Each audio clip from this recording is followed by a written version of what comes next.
Maya? Kenapa, Mai? Ini tanah kuburan kan?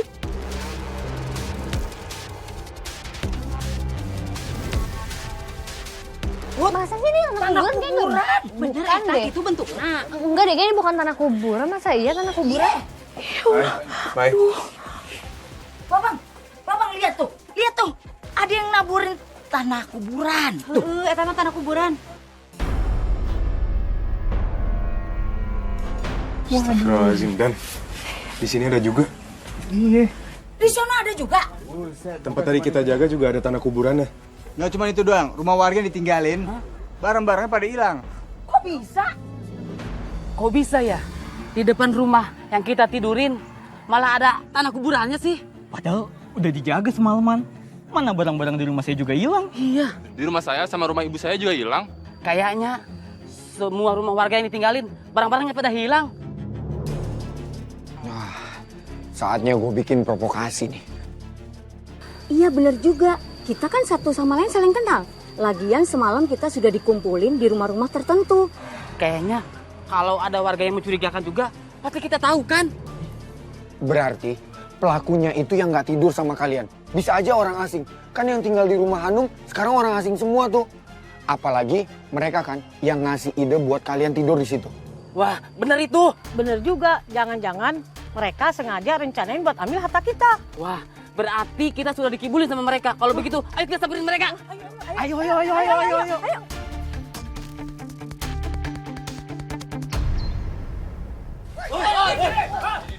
Nah ini, mereka orangnya nih. Kalian semua keluar dari kampung ini. Waduh, maksudnya apa? Nah, saya ngusir-ngusir. Kalian semua sudah pasti rencanain ini kan? Kita disuruh kumpul di rumah yang kalian tentuin. Terus kalian pada ngambil barang-barang kita kan? Begitu. Astagfirullahaladzim, bapak-bapak, ibu-ibu. Kenapa kalian bisa mikir kalau kita kayak gitu? Gak usah pura-pura, cuma kalian yang kita curigai di kampung ini. Betul itu. Mak dirodok lu ya. Bapak, ibu-ibu, tenang dulu ya. Tenang. Kita bisa bicarakan ini semua baik-baik. Gimana kalau kita ngobrol di dalam, ya? Udah, kamu jangan ada pura-pura. Kita semua udah yakin pasti kamu yang ambil barang-barang kami kan?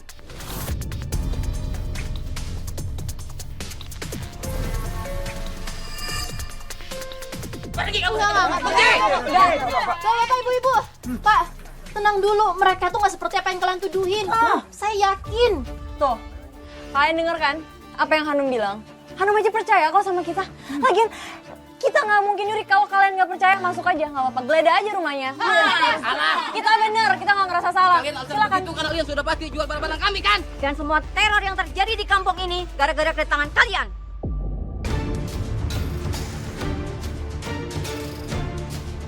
Kok jadi kita yang dituduh sih? Enggak. Udah, Mai. Udah. Oke, kalau itu yang kalian minta. Kami bakal pergi dari kampung ini. Nah begitu dong. Yang namanya cuma numpang harus nurut sama yang punya kampung. Kita pergi. Loh, kenapa malah kita yang pergi sih? Kalau kita pergi sebelum mereka tahu kalau bukan kita pelakunya, ya mereka akan terus-menerus nyangka kalau kita pelakunya. Gimana sih kalian tuh? Bener tuh. Iya, ibu-ibu, Maya, ya aku tahu. Tapi percuma mereka nggak bakal berhenti sampai kita pergi dari kampung ini. Lagian kita juga nggak benar-benar pergi. Kita bakal ada di sekitaran kampung ini supaya kita masih bisa ngawasin. Iya, aku sepakat. Aku setuju sama Malik, Mai.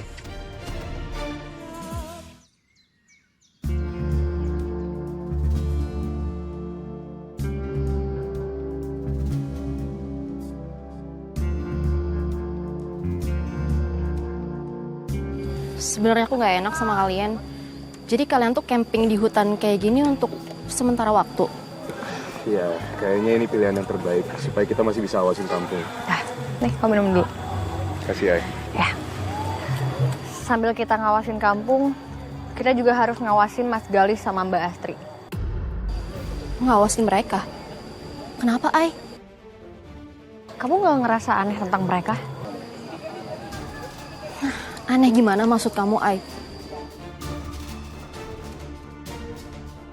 Waktu warga tadi datengin kita, Malik ngeliat di kerumunan kalau ada Galih di situ. Dan dia tersenyum waktu warga mau ngusir kita dari kampung ini.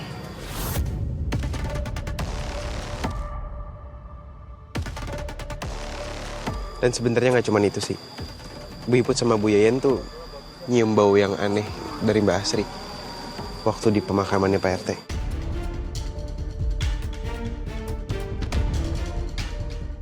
Dan dia juga kekeh banget, dia mau pakai gayung antik buat mandiin jenazahnya Pak RT. Iya, di situ kita ngerasa aneh. Mbak Asri kayak sengaja buang gayung petugas pemandi jenazah, terus diganti sama gayung anehnya itu. Apa kamu sama sekali nggak ngerasa aneh?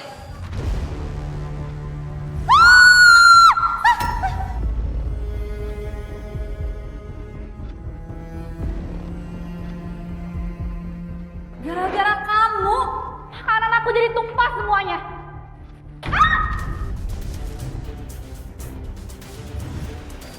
Sebenarnya tuh mereka emang akhir-akhir ini tuh lebih kasar sama aku. Terutama Mas Galih. Mereka tuh bukan seperti dulu yang aku kenal. Kalau gitu kamu bisa kan buat bantu cari tahu ini semua. Tapi kamu harus tetap waspada sama hati-hati ya.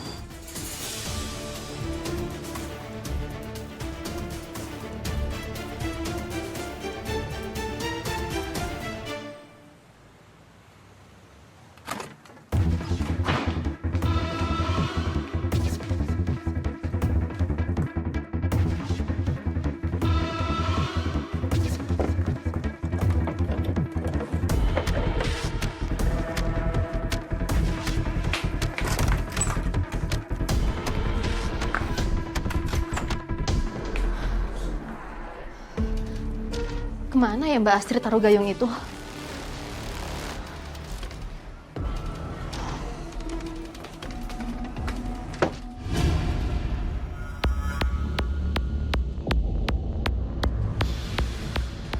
Apa itu?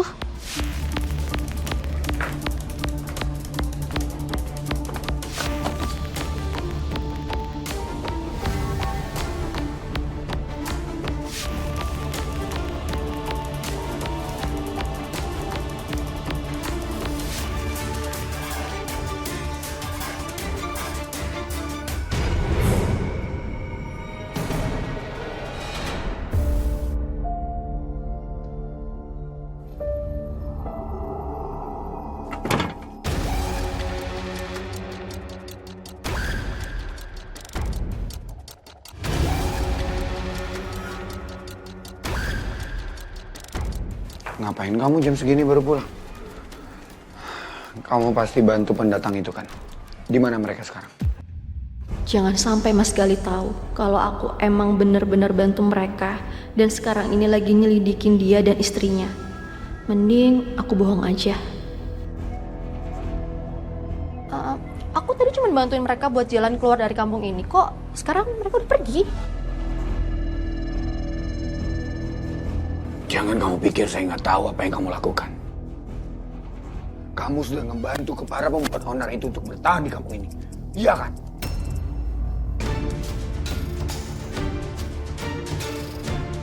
Mas, suara kamu kenapa jadi berubah kayak gitu, Mas?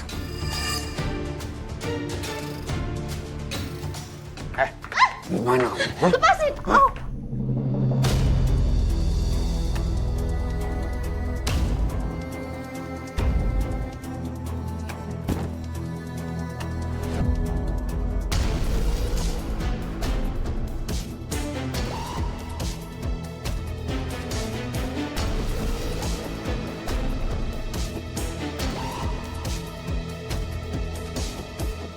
Galih, aku butuh wadah baru. Tubuh perempuan yang aku pakai ini sekarang sudah semakin rusak.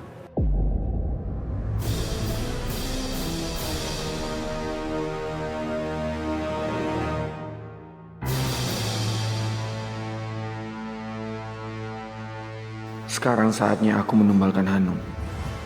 Sebulan? Kamu udah gak kerja dari 1 bulan yang lalu, Mas. Dan baru kasih tahu aku sekarang, Mas.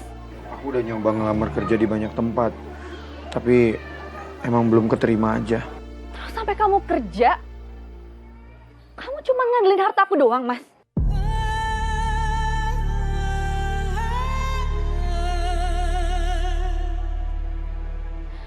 Kenapa kamu nggak bilang sih, Mas? Tahu gitu dari kemarin kita batasin pengeluaran dari Jojo Hari, Mas. Kamu itu emang gak guna, Mas, jadi suami. Kerja gak bisa, apa-apa gak becus. Aku tuh kasihan sama Hanum, Mas. Sama harus punya kakak kayak kamu. Becus. Bisa-bisanya dia hina aku kayak gini. Aku gak bisa diam diinjak-injak sama dia. Aku bakal lakuin sesuatu buat balas sakit hati aku ini.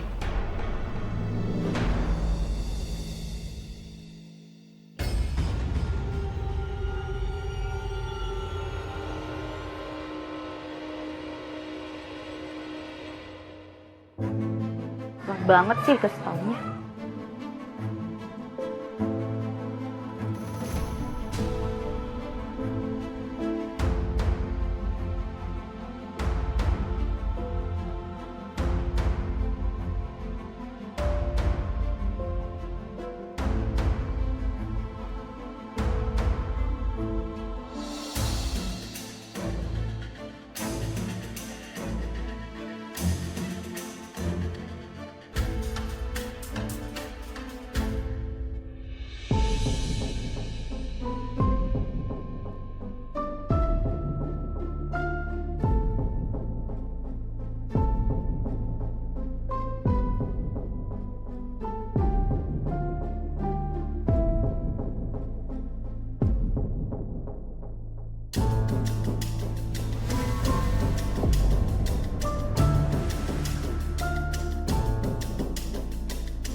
Mbak bangun, Mbak.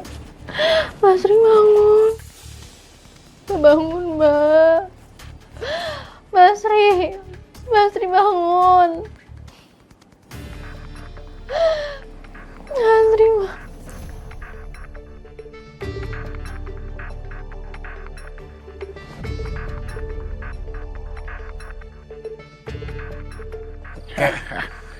Saya mohon, Kek. Saya mohon beri penyembuhan untuk istri saya, Kek. Saya udah habis semua harta saya, Kek, buat penyembuhan istri saya. Sekarang saya jatuh miskin. Yang saya mau sekarang, istri saya sembuh dan saya kaya raya, Kek. Tolong saya.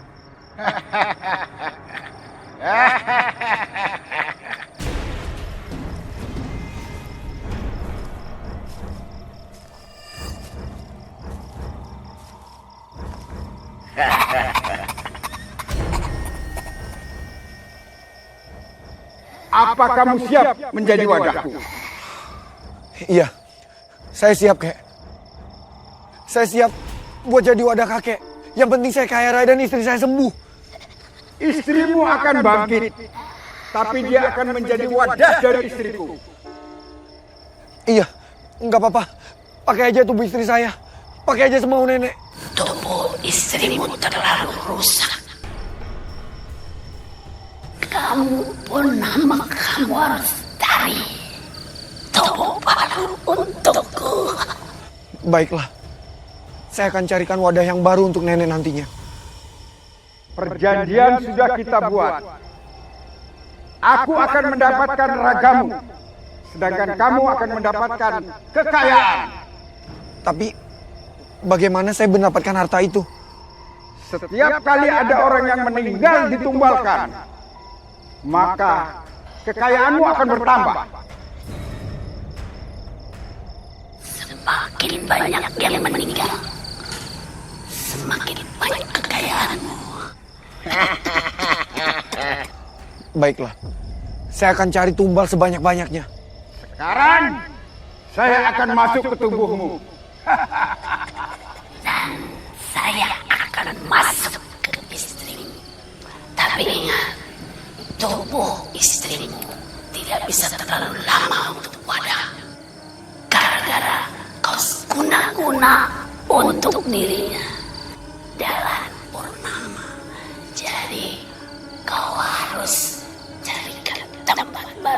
Mengerti? Iya, saya mengerti, Nek.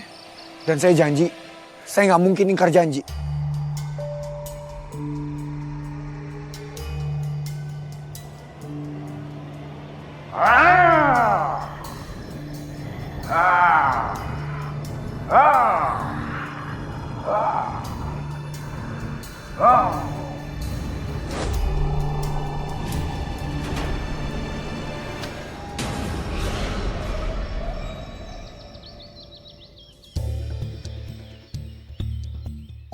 Ayo kita pergi.